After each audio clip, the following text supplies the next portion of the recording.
अरहंताणम नमो अरहंताणम नमो अरहंताणम। भोला नौकर था देहाती। सेठ ने कहा, अरे भाई जाओ देखो सूरज दिखाई दे रहा है कि नहीं। बाहर गया, फिर आया भीतर, बोला सेठ साहब दिखाई नहीं दे रहा है। क्यों भाई? अभी अंधेरा है। अंधेरा इसलिए दिखाई नहीं दे रहा है। मैं जाता हूं, दिया सलाई जलाता हूं और जलाकर दिया जलाऊंगा और फिर जाकर देखूंगा कि सूरज आकाश में है या नहीं। बेचारे को पता ही नहीं कि सूरज को कैसे देखा जा सकता है। क्या सूरज को देखने के लिए भी दिए की जरूरत होती है? जब एक सूरज आता है तो सारे दिए बुझ जाते हैं। सूरज नहीं होता तो सारे दिए टिमटिमाते हैं, जलते हैं। और एक सूरज आता है तो सब दिए बुझ जाते हैं, फिर दिए की कोई जरूरत नहीं होती। सूरज को देखने के लिए कभी दिए की जरूरत नहीं होती।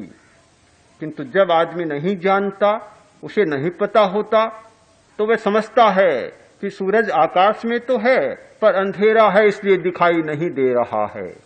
आदमी को नहीं पता होता कि चेतना को देखने के लिए किसी की जरूरत नहीं होती।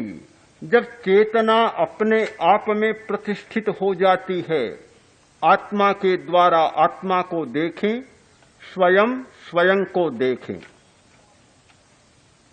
अपने आप को देखें। प्रत्येक प्रेक्षा ध्यान की साधना के पहले प्रारंभ में यह स्वर आपको सुनाई देता है। जब मनुष्य अपनी चेतना के द्वारा अपनी सूक्ष्म चेतना को देखना शुरू कर देता है, अपनी स्थूल चेतना के द्वारा अपनी सूक्ष्म चेतना को देखना शुरू कर देता है,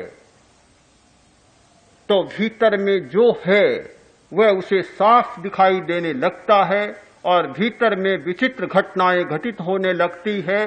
फिर उसके लिए कोई दिया जलाने की जरूरत नहीं होती। समाधि हमारी चेतना की वह अवस्था है कि जहां बाहर के सारे आलंबन छूट जाते, कोई आलंबन लेना नहीं होता ध्यान करने के लिए। समाधि का जब उपक्रम होता है वहां कोई आलंबन जरूरी नहीं होता, न शब्द का, न रूप का, न चिंतन का। किसी विषय पर मन को एकाग्र करने की जरूरत नहीं होती। एकाग्रता भी नीचे रह जाती है। समाधि की अवस्था में तन्मयता आती है। तन्मयता, मनुष्य तन्मय बन जाता है, केवल चैतन्यमय बन जाता है। केवल चैतन्य का अनुभव शेष रहता है और सारे अनुभव समाप्त हो जाते हैं।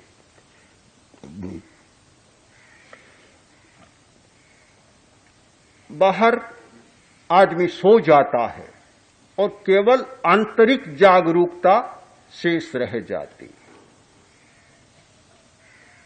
संकल्प का नाश, विकल्प का नाश। जब संकल्प और विकल्प का नाश होता है तो तृष्णा भी समाप्त हो जाती है। तृष्णा हमें सबसे ज्यादा जो बाधा डालने वाली कोई चीज मिलती है वह है तृष्णा। मनुष्य यदि तृष्णा नहीं होती तो प्रवृत्तियों के व्यूह में इतना नहीं उलझता। एक तृष्णा के कारण वह सारा उलझा हुआ है। तृष्णा प्यास, एक प्यास है और अमित प्यास जो कभी नहीं बुझती। उस प्यास को बुझाने के लिए आदमी सारा प्रयत्न कर रहा है। सारा प्रयत्न, बड़प्पन की प्यास, राज्य नेता बनने की प्यास, बड़ा धनपति बनने की प्यास, बड़े पद पर, बड़ी सत्ता पर, बड़े अधिकार पर जाने की प्यास, एक ऐसी अमिट प्यास होती है जो बुझती ही नहीं, कभी नहीं बुझती।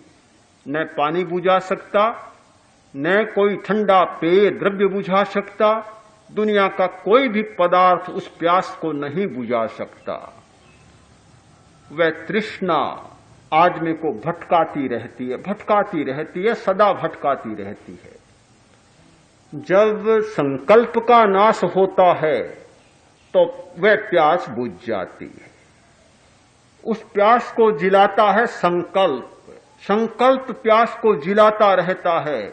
जब तक संकल्प का सिंचन मिलता है प्यास कभी नहीं बुझती, और जब संकल्प का सिंचन मिलना बंद हो जाता है वह प्यास अपने आप बुझ जाती है, उसकी जड़ अपने आप सूख जाती है, फिर वह हरी भरी नहीं रह सकती।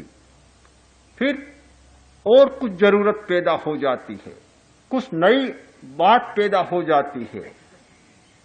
समाधि का एक बड़ा परिणाम होता है संकल्प का नाश, और संकल्प नाश का परिणाम होता है तृष्णा का क्षय, कभी नहीं बुझने वाली प्यास का बुझ जाना, बिल्कुल समाप्त हो जाना। आप चाहेंगे ऐसा अनुभव हमें होना चाहिए।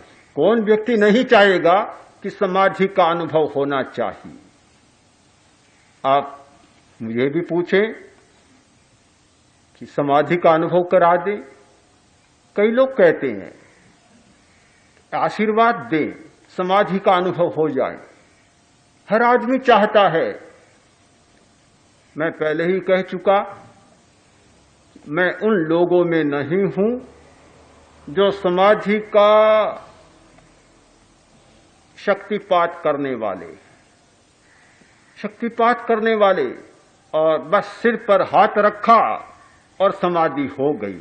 मैंने आज तक ऐसे अनेक लोगों को, गुरुओं को देखा है, ध्यान साधकों को देखा है जो कुंडली जगाने की और समाधि में ले जाने की घोषणा करते हैं और सिर पर हाथ रखते हैं या पैर पर सिर रखवाते हैं। समाधि घटित नहीं होती। मुझे लगता है कि जो बात अपने प्रयत्न के द्वारा घटित हो सकती है, हम इस चक्कर में न जाएं, इस भुलावे में न जाएं कि कोई आएगा और 2 मिनट में समाधि लगा देगा। महज भुलावा होगा और बड़ा मानसिक भ्रम होगा। राजा श्रेणिक ने रोहक, जो बहुत बुद्धिमान व्यक्ति था उस जमाने का, से कहला भेजा कि भाई तुम्हारे गांव में जो कुआं है, पानी बहुत मीठा है, उस कुएं को यहां मेरे राजगृह नगर में भेज दो, मेरी राजधानी में भेज दो। यहां वह मीठा कुआं होगा, मीठे पानी का कुआं होगा तो जनता को बहुत लाभ मिलेगा। कुएं को यहां भेज दो और ये राजाज्ञा है, तुम्हें ये सिरोधार्य करनी होगी। गांव वाले बड़े घबरा गए। भला कुएं को कैसे भेजा जा सकता है? कोई उपाय नहीं है। घबरा गए, इकट्ठे हुए। कहा रोहक अब क्या होगा?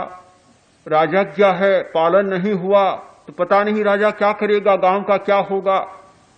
रोहक ने कहा चिंता मत करो।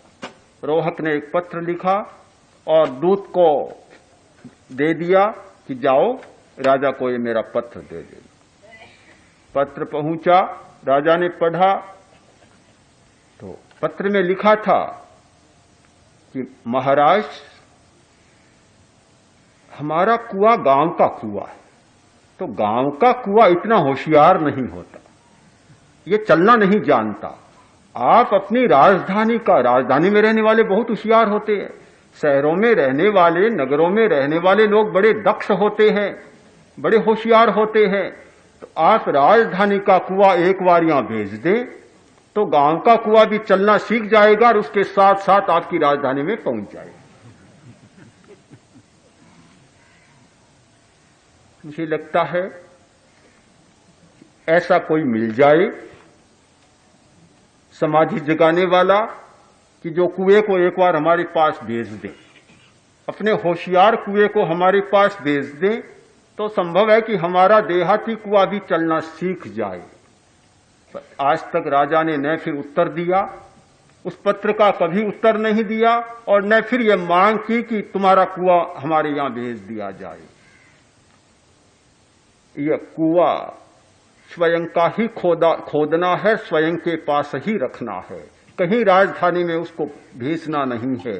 जो लोग ऐसी घोषणाएं करते हैं कि हम अपना कुआं सबके पास भेज देंगे और सबको लाभान्वित कर देंगे, मुझे लगता है कि यह भी एक साधना के क्षेत्र में ठगी का प्रकार बन गया और लोगों को भुलावे में डालने में, चक्कर में डालने में काफी कठिनाइयां पैदा करती। समाधि का अभ्यास स्वयं को करना है, समाधि का प्रयत्न स्वयं को करना है।